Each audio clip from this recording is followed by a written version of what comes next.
siguiente video voy a explicar cómo sumar dos vectores de forma analítica. Se nos presenta el siguiente sistema de vectores. Una velocidad igual a 10 metros sobre segundo formando un ángulo de 30 grados con respecto al eje X positivo. Se nos presenta un segundo vector, una velocidad igual a 15 metros sobre segundo formando un ángulo de 60 grados con respecto al eje X negativo. Se nos pide determinar el módulo del vector resultante y su ángulo direccional, es decir, su dirección. Lo primero que hacemos para resolver este problema es determinar las componentes rectangulares de cada vector. Para el vector 1 igual a 10 metros sobre segundo y su ángulo igual a 30 grados, encontramos la componente rectangular en X multiplicando el módulo del vector 1 por el coseno del ángulo, es decir, 10 metros sobre segundo por coseno de 30 grados. Eso nos da 8.66 metros sobre segundo y esa sería la componente rectangular en X del vector número 1. Entonces tenemos la componente rectangular en Y del vector 1 que sería módulo del vector 1 por el seno del ángulo, es decir, 10 metros sobre segundo por el seno de 30 grados igual a 5 metros sobre segundo. Podemos observar que ambas componentes son positivas, tanto X como Y, dado que está en el primer cuadrante y en el primer cuadrante ambas componentes son positivas. Ahora vamos a trabajar el vector 2 que está en el segundo cuadrante.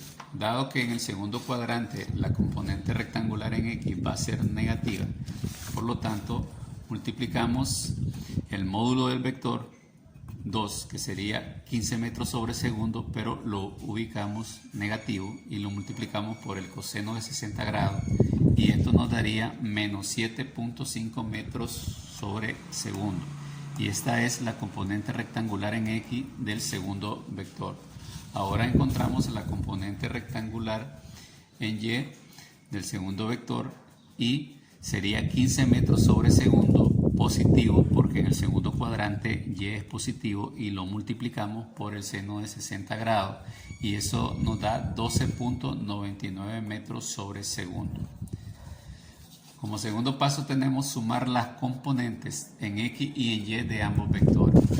Es decir, velocidad 1 más velocidad 2 es igual a velocidad 1 en X más velocidad 2 en X y velocidad 1 en Y más velocidad 2 en Y. Ahora reemplazamos en esa fórmula y tenemos que velocidad 1 en X es 8.66, velocidad 2 en X es menos 7.5 y velocidad 1 en Y es 5 y velocidad 2 en Y es 12.9 metros sobre segundo. Aquí lo puse invertido, pero no altera nada porque es conmutativo.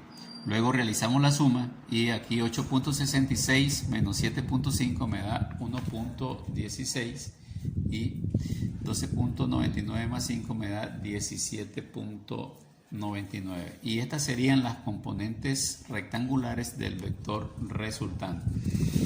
Como siguiente paso tenemos hallar el módulo, o sea, la resultante, utilizando el teorema de Pitágoras.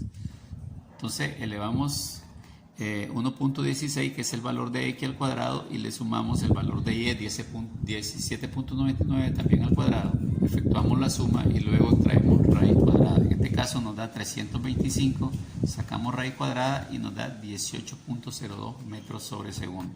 Este sería el módulo del vector resultante, que es una de las incógnitas que se nos pedía. Ahora vamos a encontrar la dirección con tangente inversa. Con tangente inversa vamos a encontrar el ángulo referencial. Entonces en este caso sería ángulo igual a tangente inversa de Y sobre X, o sea 16.99 entre punto 16 nos da, la tangente inversa es 86.31 grados. Entonces como vemos, si queremos graficar esto, entonces damos el valor de X, 1.16 y el valor de Y, supongamos que quede por aquí 17.99. Entonces al hacer la intersección de las dos paralelas, el punto donde termina la cabeza del vector sería por acá. Entonces este sería el vector resultante y este sería el ángulo. Pero vemos que el ángulo referencial en el primer cuadrante coincide con el ángulo direccional, ¿verdad? Entonces de esta manera hemos encontrado el módulo del vector resultante, que decíamos que era 18.02, que lo tenemos, y hemos encontrado el ángulo direccional, que es 86.31 grados.